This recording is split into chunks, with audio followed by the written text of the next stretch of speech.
Welcome to Business Class Live. We introduce you to the brightest minds shaping our digital future and discuss the industry's most important topics together with you. Digital competence and digital excellence are essential for Germany's future viability. But international comparative studies show Germany is only mid-table. Once again, the corona crisis has revealed many weaknesses of our education system here in Germany. So far, a lot has been said about the digitization efforts that schools, but every little has happened. Two founders who get at the root of the problem, Alexander Giesecke and Nicolai Schork. Their original idea, providing animated learning videos for math, has turned into a business that is set to revolutionize the educational system. I'm talking about the learning app simpleclub. Based on intelligent algorithms and with content creators from Germany's best universities, the company offers individual learning plans, videos, exercises, and summaries, currently for 11 school subjects and for all German states, school types, and learning styles. Together with my two guests, Alexander and Nicolai, I want to explore what the future of education looks like. A very warm welcome, Alex and Nico. Thank you for the introduction. Very nice to be here. Yeah, Alex, just to get you both a little bit better for our audience, Alex, maybe you want to start in telling us, are you more a perfectionist or more hands-on? That's a good question. I think it depends. So we have the mindset of really the 80-20 rule, but always with the goal in mind to have the best outcome. So when we started, we already had the goal to produce the best learning videos for maths. And now the goal even was bigger. So I think it's more like perfectionism in the end, perhaps. And in school, you're more the math guy or the literature guy? Math. Clear answer, that's good. And Nico, what about you? More the university guy or the labor market guy? I would say the labor market guy. We did both, actually. So we both went to university, but started simpleclub in parallel to that. Great. And when you remind yourself back to school, you been more the nerd or the class clown? In between. And Nico, when you think back again, attending the school, so what comes to mind first when you think about your personal school experience? I think from a personal perspective, we had a great school time. So I have to admit that we had really great teachers back then. But also, I think as for everybody, we had like really old school teachers, and the education system was not like you could imagine it. But I think from retro perspective, today, after starting an own startup, going entrepreneurial, you look back and see how much potential is lost in the school system right now. And for you personally, what was your preferred way of studying?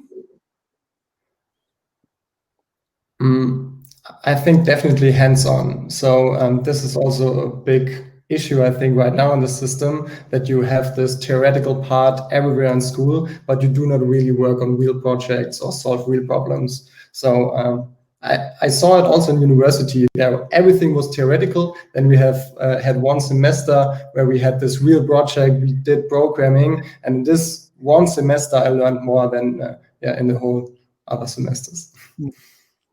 Alex, you guys started with the production of animated learning videos in math. Take us a little bit on your journey. How did it develop into a business idea?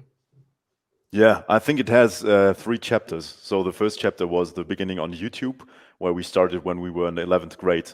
The initial trigger to start on YouTube was, we saw in our schoolmates, they had big problems in mathematics. So they went on YouTube already to search for topics they didn't understand. And back then, videos showed up, but they were really, really bad and boring. And we wanted to change that. So that was the initial trigger. After, I think, 2 years or so, we had a huge following of several million subscribers on YouTube.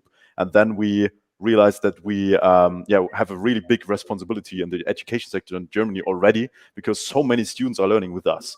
And that was the point where we decided to switch the platform, go not really completely away from YouTube, but to change our focus on an own platform where we can control the business model and control also the outcome of the student.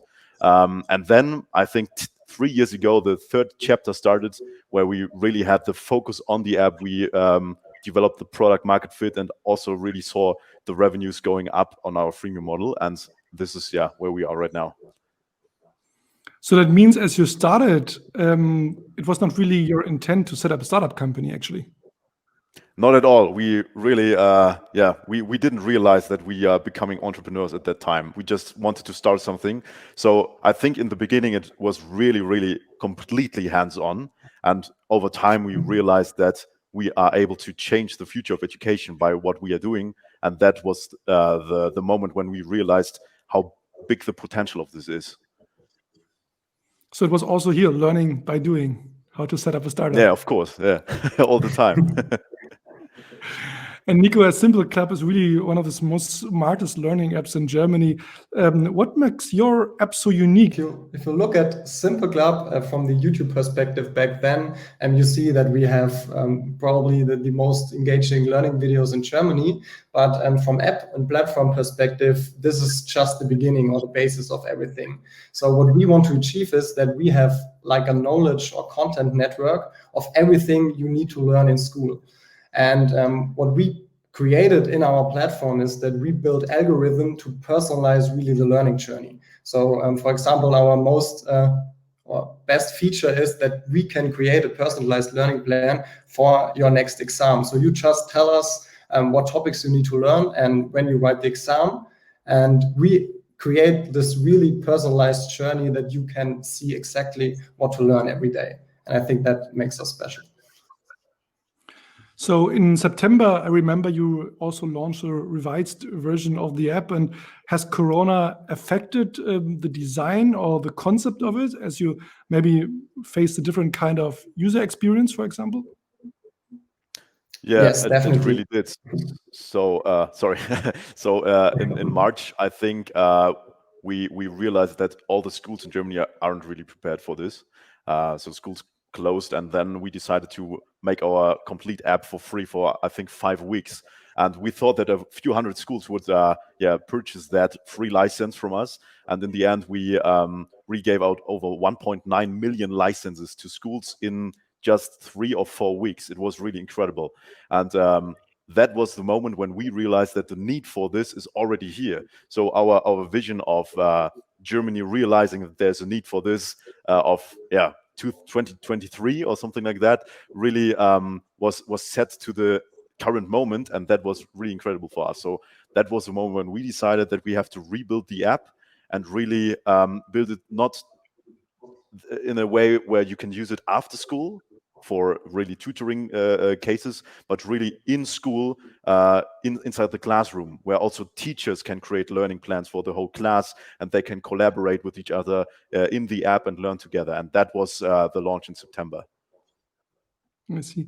So you move from the afternoon in the morning, so literally, and really now kind of becoming the core product for education, like a little bit like what Windows is for the PC. It's like then simpleclub for the digital learning concept in the school. So how did you incorporate the needs of your community in this process? I mean, I would assume that someone who needs a bit extra education in the afternoon for math, for example, I was very bad at math, to something that you can actually use in the normal class process, in the more normal studying process with your teacher. So explain us a little bit how that works, and what especially now where you're really becoming a tool also for schools has changed, and what does also mean for the future of education. Maybe Nico, you want to?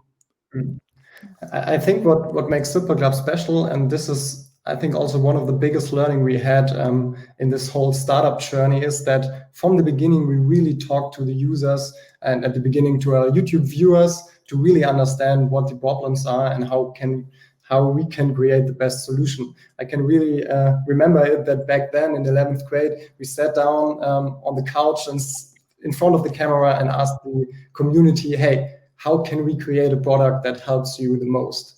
And this is what we exactly do till now. So currently we also talk to a lot of teachers. We have a Slack community with nearly 100 teachers helping us to understand what are really the problems in school and how can we solve them with our product. And Nico, does it mean that so the teachers kind of they're using it as a tool in their classes, or is it more like if like things like Corona happen, the students can do it by themselves and don't need a teacher anymore? Is it like a hybrid model? How does it work? Yeah, I think at the end of the day, it's both. So in the past, teachers were like the godfather of all the knowledge, and you as a student only got this knowledge from the teacher. And we can change that today, that the knowledge is individualized through technology, for example, through our platform, so that the teacher can more focus on, like doing real life projects or solving real problems or helping individually. So I think that works in both Corona situations, but also in the classroom itself. And I think this is a big chance that we can rethink how we can teach in the classroom today. And Alex, what I understood is that also there are two completely new functionalities that makes also the app unique. That first of all, that the app automatically adapts to individual learning needs. So it's something that we would say a teacher could never do because they have, let's say, 20 people in the class, so they never can really go one by one, but technology can do that. Yeah, exactly. So what we are trying to do is find the perfect learning journey for each individual student, and not by creating it for every student manually, but to recognize how people learn.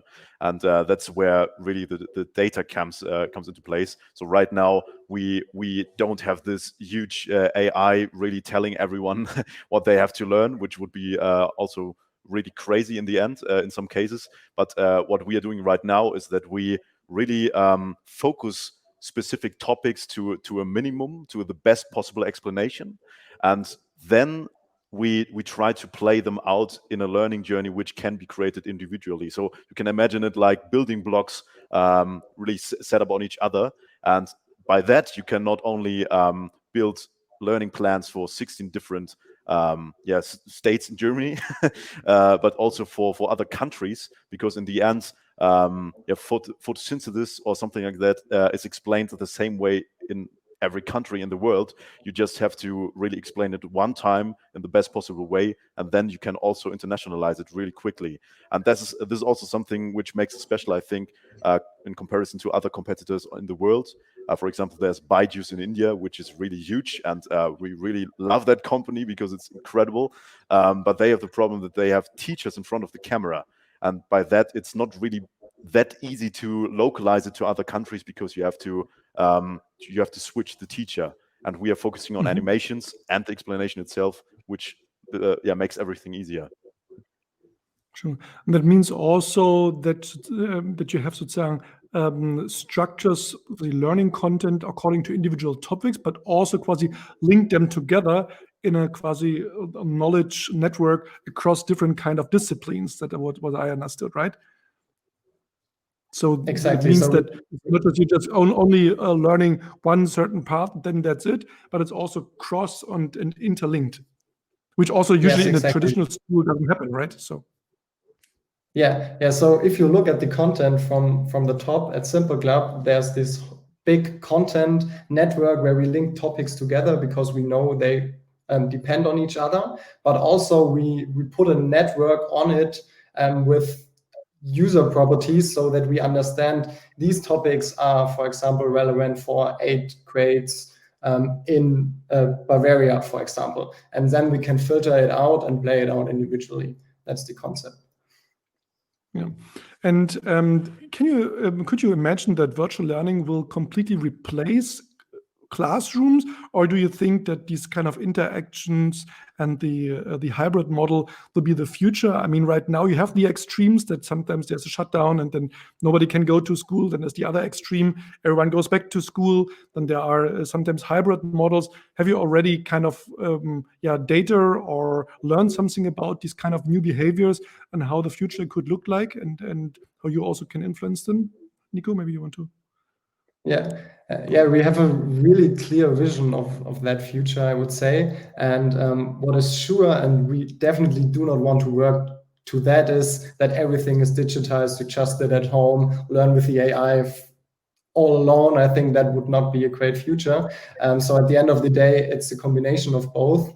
That you have, as I said, not the godfather of knowledge like the teacher, but you have this individual learning transfer for every student, but combine that with real life problems, discussions in school, group works, and also interconnect different subjects together, that at the end of the day, you have this really better learning effect. So this is really important and a really clear statement from our side. We are a company digitizing education, but we definitely believe that digitization is not the only way to improve education. This is really important to understand. So maybe also a shout out to the audience. If you have any questions, feel free to comment it. Our team will show us your questions, and we are more than happy to answer also the questions from the audience if there are some. So feel free to comment and to be part of the discussion. Alex, Corona certainly fired up the relevance of your business model. That's pretty clear. You talked about 7-digit numbers of registrations.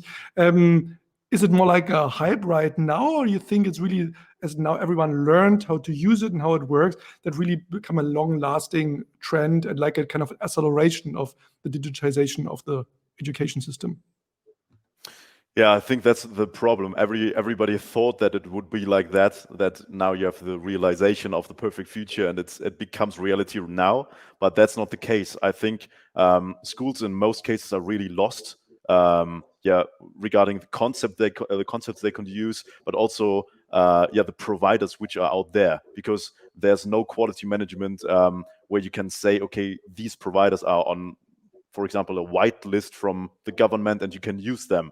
This is not there. So this would be also our idea, and really our wish for the future, that there are specific requirements for providers like us, and we can meet them, and then these providers can be used inside schools, not just like one teacher is overly motivated to use them, and then this is the case, but really in the whole country. So to answer the question, I think we have a much higher realization that there's a need for this, but nobody really knows how to use those solutions, and there's no clear concept how you combine several solutions, because we really focus on the use case knowledge transfer. So we want to create the best explanations, but that's not everything you need in education. There are several other things you need, and I think in the long run there will be an ecosystem of providers which can fit together and really build an edutech future, which is really, really great, and which could be loved. But yeah, you have to have a clear plan for that. It seems there's a need for like industry-wide industry organization that really brings all these providers together and really lobbying for the best solutions and really bringing this topic forward, and that the industry really sticks together and makes sure that this goes forward, and not just is right now a focus topic, then really becomes a long-lasting topic. And as you said, there are different kind of tools, different kind of providers, different kind of solutions, and especially in every country it's different, and there are different kind of states, of course, that have different kind of rules and regulation.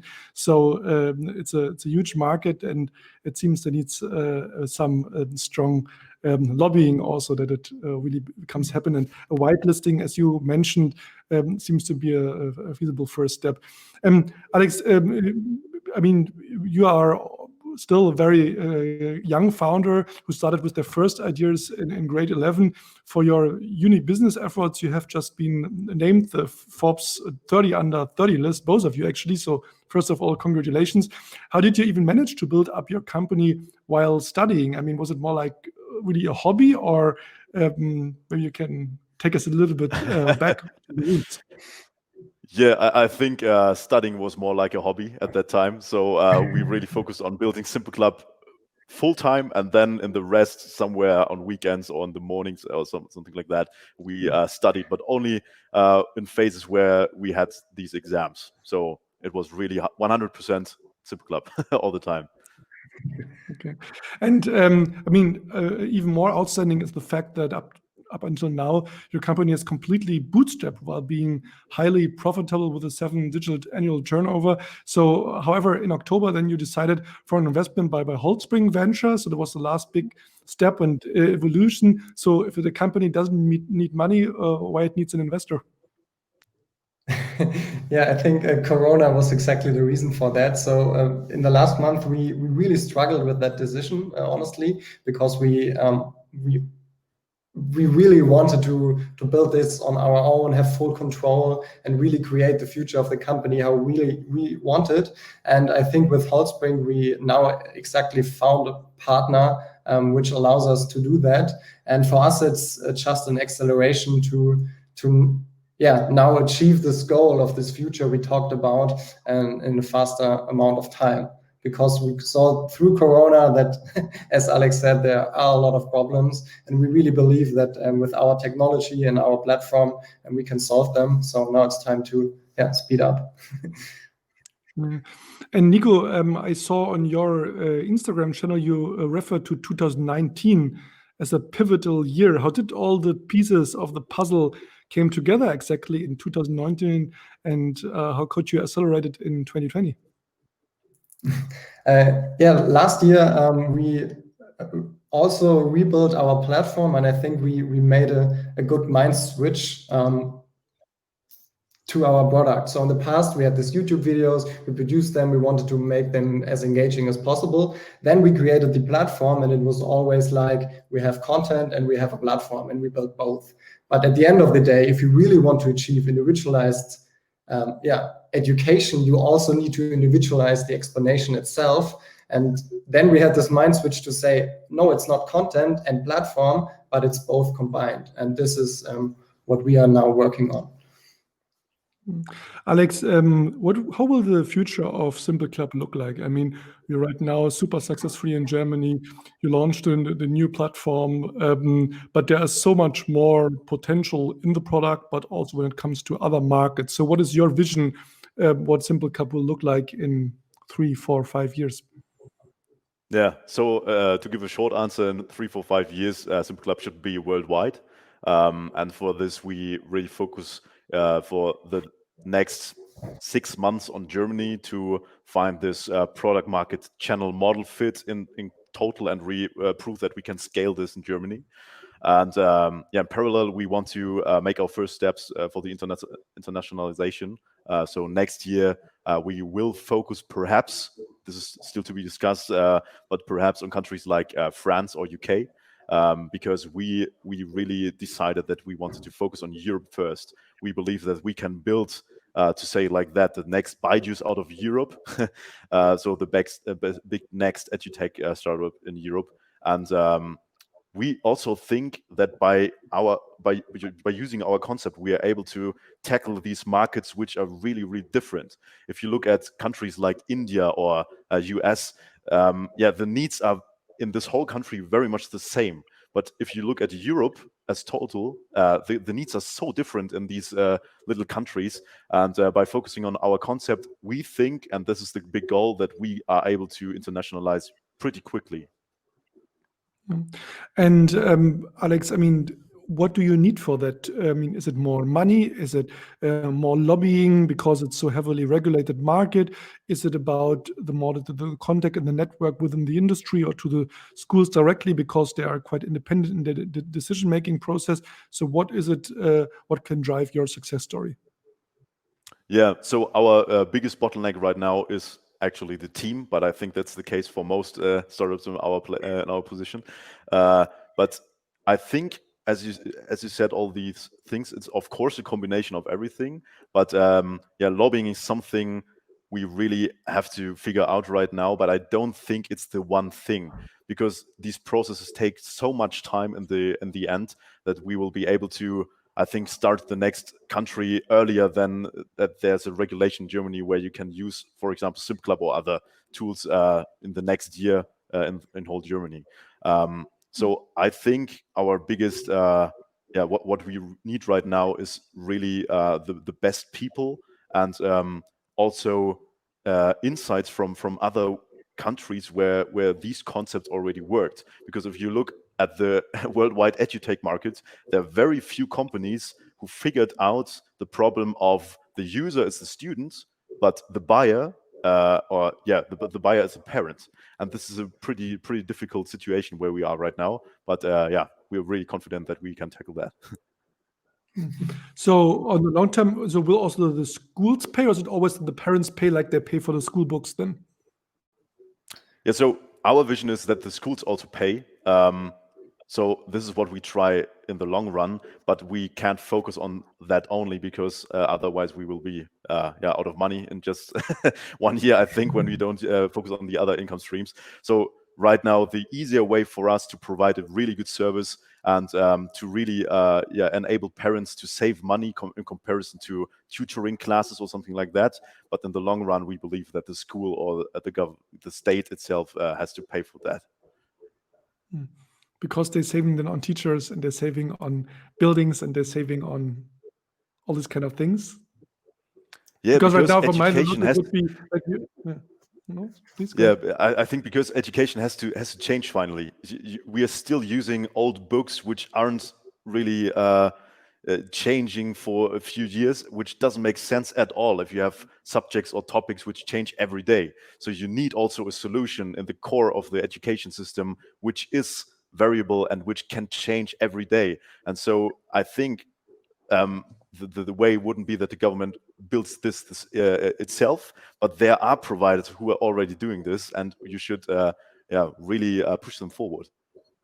But what, Alex, what do you think is the actual reason? I mean, for example, if you would talk today about health, right? Not everyone is a doctor, not everyone can understand it, right? And you need a certain education, but everyone is going to school and has experience with school, and many people have kids, so everyone has a good opinion, understanding what a school means, why is it important, etc. So there's no kind of new invention, the model of school. So why is it still so hard to change the system, as things are actually so obvious, and not just in Corona times, that it's clear that the school book is after 6 months already outdated, that education is also something universal, right? That we all need. If I'm in Paris, in Barcelona, in Munich, or in Berlin, right? We all should know the certain thing. Why is it still so outdated, so old-fashioned processes, so undigitized? Another way, it's because the other way, it's and so obviously that it's there's a need, and that also digitization, obviously, especially in education, makes sense. And today you can just Google actually everything and find YouTube videos. You find Wikipedia and all this kind of stuff. So what is at the core of the problem? That's really difficult to say, but I think it's a basic problem of the political structure and also the structure of the education system. There is no one stakeholder you can call and say, let's make a concept which is perfect and then let's do that. But this is a whole system connected to into each other, and also the whole country and the states, and it's really difficult to change one thing and to really bring it to the whole country and to move it forward. Complex. And it's really complex to. Even if everybody agrees on a change, the change itself isn't that easy because of the system structure.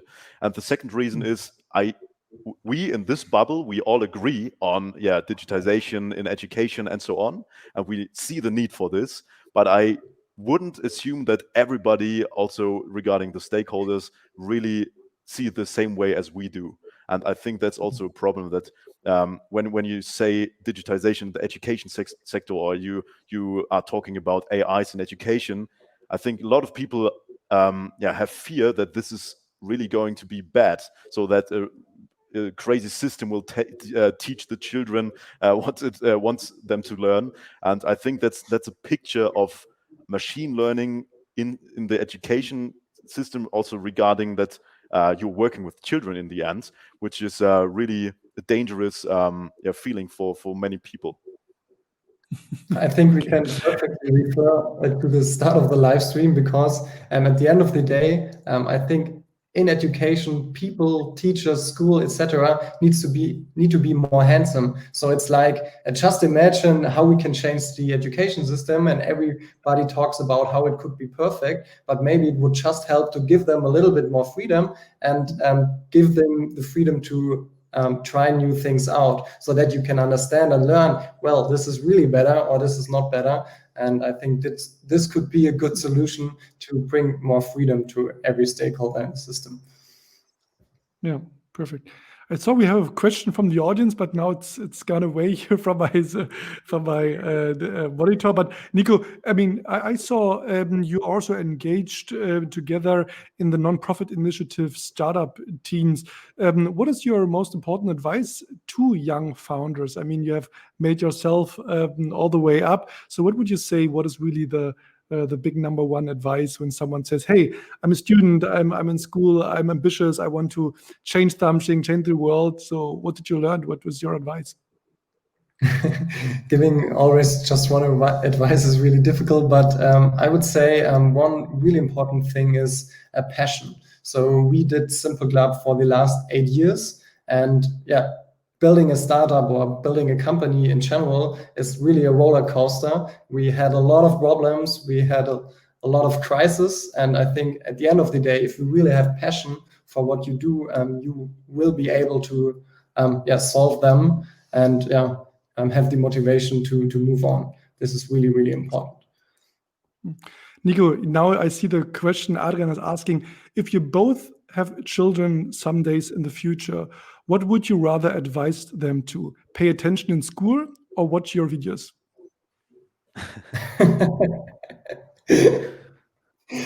I would say pay attention at school. What a I great really hope opportunity. that school is better than just our videos. Alex, do you agree? Come on. No, not at That's all. such a great- Watch our videos all day. That's good. That's enough. Oh, they're great. Okay. As you've been so diplomatic today, I think the hybrid is the key, and there's I think a lot of opportunities definitively, and I think you are a Simple Club just at the start, and there are so many opportunities, and I think especially Corona times have shown what is possible and what the actual need is, and also what the future of education can look like. And I think there will be still a lot of advice needed, a lot of entrepreneurial mindset needed to change things. But even if it's slow and but steady, hopefully, it's amazing that you already built a great business model around it that is sustainable and that also works without all the politics. But of course, with politics, it would work even better. And I would like to say thank you, Nico and Alex, for this great insight into your company, into your entrepreneurial journey, and that you're really not tired to really change the status quo, and that you really bring things forward, that you are, I hope, for many people in school, but also students, are a great role model also for entrepreneurship, that you have obviously also a great role model for that you can start small, and that's something that's your passion and that you're passionate about it can lead to a great successful business. But it shows also that it needs patience and persistence at the same time. Thank you very much, Alex and Nico. Greetings to Munich. Thank you for having Thank us. you. Really nice. And to our audience, thank you very much for tuning in. And as you know, you can find Business Class on all the usual channels that we have, from Apple Podcast, Spotify, Deezer, all the usual areas where you can find great podcasts. Thanks for tuning in. Thanks for following us, and have a great rest of the day, and see you soon.